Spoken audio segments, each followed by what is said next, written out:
All right. So willpower is the ability to cognitively use your conscious mind to go create something.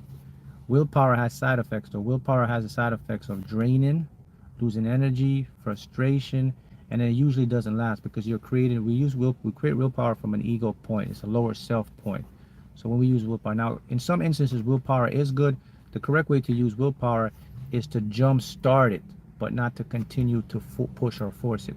Anytime you are forcing, you're pushing, you're trying, you're using willpower, but also you are miscreating your world, because now you deactivate yourself from source, from connection to the higher set.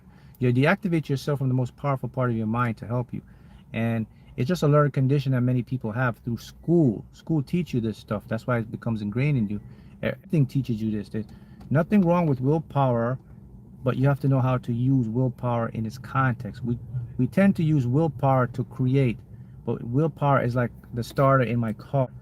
I start my car, but then my subconscious drives the car. That's what willpower. But most people will try to start the car and just keep starting it and pushing it and don't let the car drive. That's the best example. So in some instances, willpower is good, and the reason why willpower can't get you what you want, because you limit yourself, because it only has 10% of the ability to really help you. That's all it is. So it becomes ingrained in people because you were taught that in school. Think about it when you go to school. When they tell you you have a problem, you have to focus on the problem, right? So that's what willpower do. Willpower brings you in a state of trying to figure out how to fix yourself. It's impossible to do that because you're using a mind that, first of all, that mind created the problem, right? Observing the problem, using the same mind that is limited to fix a problem. That's like insanity. So, but we don't see that. So, and this is what 90% of the world does. We rely on willpower, and it drains your energy. It makes you sick because it takes so much to focus on it. And the easiest way to do this is to use willpower to jumpstart it, then let the subconscious take over. So you just start the car and you put it in drive, and then the transmission just drives the car. That's what your subconscious does with willpower. So it is okay to use willpower just to kickstart the process. That's what you're supposed to do with willpower. But again, they don't teach you this. So a lot of us miscreate. And then what happens is while we're miscreating, we use more willpower to try to fix what we miscreate. So we keep, and then that's where action comes in. That's why you notice Mark always says action is the last step in the process. So here's a perfect example of that. So I use willpower to create something, and then I mess it up because I'm trying to force it. Now I got to go take action to try to fix what I just miscreated. See, that's where see how action messes you up. So again, action and willpower should be used in a correct context. It goes this way. I use willpower to jumpstart the thing. Then I go into my higher mind, my higher consciousness. I now listen for the instructions, the downloads. It gives me the next logical step. I follow through, right? The follow in through is the action that my mind says, Mark, do this, do that. See that's what I do. Now, if I don't know what to do, Mark doesn't do anything. That's where they mess you up too. When you don't know what to do, they tell you you have to do something because you're not doing anything.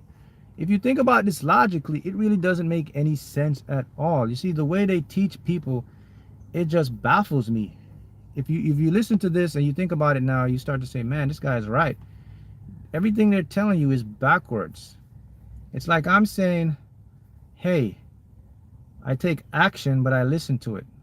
But if I don't know think about it. When you don't know what to do, what first thing comes in your mind? We got to do something. Your mind never says, okay, Mark, if we don't know what to do, let's not just don't do anything. Think about this logically. If you don't know what to do, the simple answer, the genius answer is don't do anything. You wait until you get the right energy to move you to know what to do.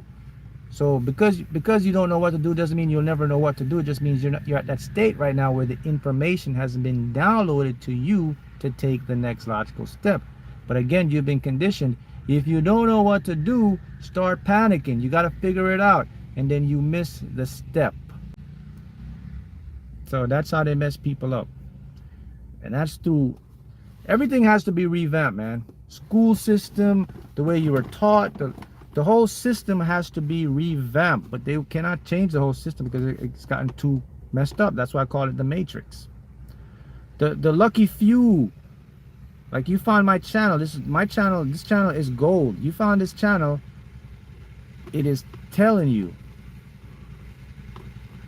Okay? It's showing you the process.